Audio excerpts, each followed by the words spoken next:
बाजार में इतनी हलचल क्यों है? एक्चुअली स्टॉक मार्केट में चल क्या रहा है? इन तमाम प्रकार के सवाल एक आम निवेशकों के दिमाग में चल रहे हैं।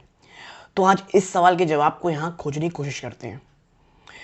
पिछले 2 से 3 दिनों की एक गजब की तेजी के बाद आज वापस से ऊपरी स्तरों से गिरावट शुरू हो चुकी है।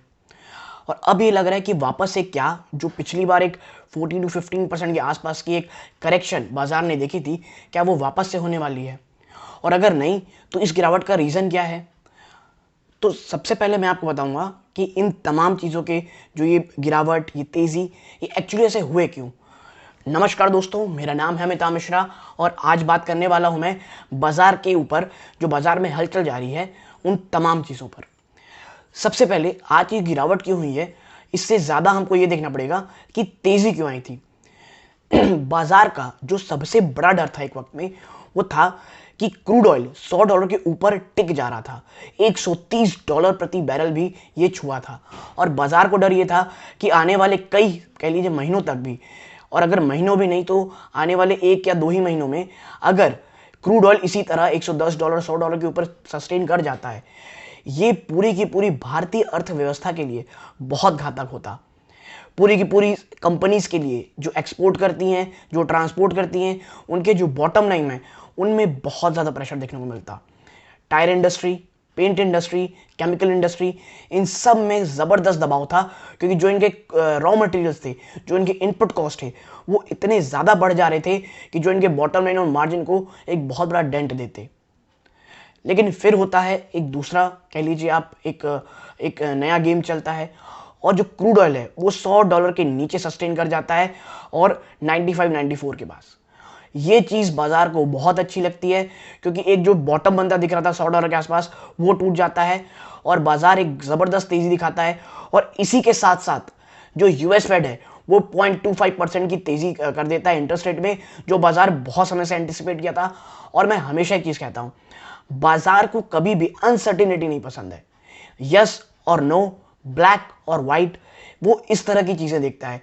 उसे ग्रे और मे बी ये नहीं पसंद आता है। और जैसे ही ये सब चीज़ें हुई, बाजार एक गजब की रैली करता है और यूएस और रशिया के बीच एक कोई 15 पॉइंट्स पी स्टॉक चल रही है, ऐसी बड़ी खबरें आती हैं और इन तमाम चीज़ें बहुत ज़बरदस्त भगाती हैं मार्केट को। लेकिन हम उस वक्त क्या इग्नोर कर रहे रहते हैं? चाइना को, साउथ कोरिया, इजराइल में एक नया कोविड बहुत तेजी से फैल रहा है। पिछले 2 सालों के वर्स्ट केस सिनेरियो में चल रहा चाइना 30 मिलियन लोगों को लॉकडाउन में बंद कर देता है, लेकिन बाजार ये तमाम चीज़ों को इग्नोर कर रहा रहता है। फिर होता है, हम देखते हैं कि भाई रशिया ने पहली बार हाइपरसोनिक मिसाइल का उपयोग करते हैं यूक्रेन के ऊपर और तमाम जो पीस स्टॉक है वो धराशायी रह जाती है। जो केसेस हैं वो लगातार बढ़ रहे थे, प्लस क्रूड ऑयल के दाम वापस से तेजी में आते हैं। 110, और जब मैं वीडियो बना रहा हूं $113 प्रति बैरल में ट्रेड कर रहे हैं। भारत सरकार 25 रुपए बढ़ा देती है डीजल के प्राइसेस बल्क में। ये मैं आपसे कहा था कि ऐसा कभी भी न्यूज़ आएगी, बाजार बहुत ज़्यादा नेगेटिव करेगा, बहुत नेगेटिव असर दिखाएगा। लेकिन इन तमाम चीज़ों में एक चीज़ याद रखिए, इस तरह की वॉलेटिलिटी आपको ज़रूर दिखेगी। इंडिया विस्क जो वॉलेटिलिटी दिखाता है वो 9% की उछाल दिखा रहा है। इन तमाम चीज़ें हमें एक चीज़ समझ में आती है, अभी कोई भी हड़बड़ाने की ज़रूरत नहीं है। आपको इस प्रकार की, कह लीजिए, ऊपर और नीचे बाजार आते जाते दिखता रहेगा।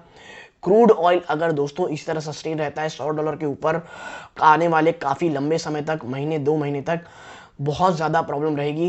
कंपनीज के रिजल्ट में जो बॉटम लाइन है वो आपको बहुत बड़ा, कह लीजिए, एक अफेक्ट लाता हुआ दिखाई दे सकता है।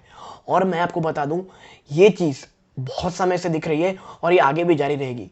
ये मुझे लगता है पूरा साल जो रहेगा एक रेंज बाउंड में बाजार ट्रेड करता रहेगा या साइडवेज में करेगा। जो तेज़ी आपने पिछले 2 सालों में देखी है, मुझे नहीं लगता आपको अभी दिखेगी। अक्टूबर से अभी तक 2,25,000 करोड़ से भी ज़्यादा का माल एफआईआईज निकाल चुके हैं। जो रुपए है वो बहुत ज़्यादा वीक हो रहा है। एक और खबर निकल के आती है कि जो भारतीय फॉरेक्स रिजर्व है वो पिछले 2 साल की सबसे बड़ी गिरावट दिखा रहा है। तो इन तमाम चीज़ों में देख के लग रहा है कि अर्थव्यवस्था में आने वाला समय थोड़ा हिकअप वाला रहेगा। अप्स एंड डाउन्स आते रहेंगे। लेकिन for a longer term I am very much bullish. और मैं ये कहूँगा, खरीदने की हड़बड़ी मत कीजिएगा। बाजार बहुत मौके देगा खरीदारी के, बहुत मौके देगा एक्यूमुलेट करने के।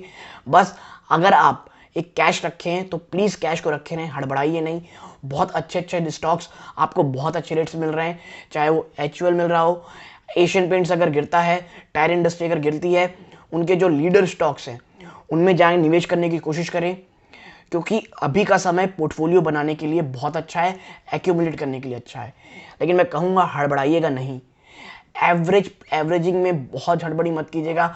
कुछ 5, 7, 8% में गिर जाए और उसमें एक्यूमुलेट करने लग जाएं, एवरेज करने लग जाएं, प्लीज़ ऐसा मत कीजिएगा। वॉलेटिलिटी बहुत हाई है, बाजार मौके देगा निचले स्तरों में एक्यूमुलेट करने के लिए। तो आपको ज़रूर से ज़रूर देखना है। ये हफ्ते हमें ये देखना है कि यूक्रेन रशिया वॉर किस मोड़ में जाती है। आज नैस्डैक किस तरह से रिएक्ट करता है, क्या उसमें तेज़ी है या कह लीजिए थोड़ा वो सुस्त पड़ रहा है।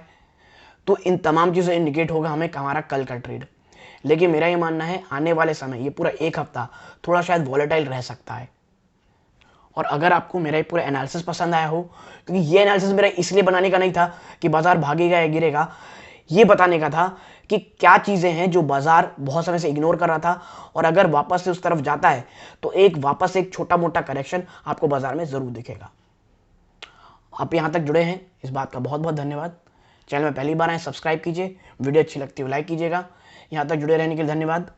जय हिंद।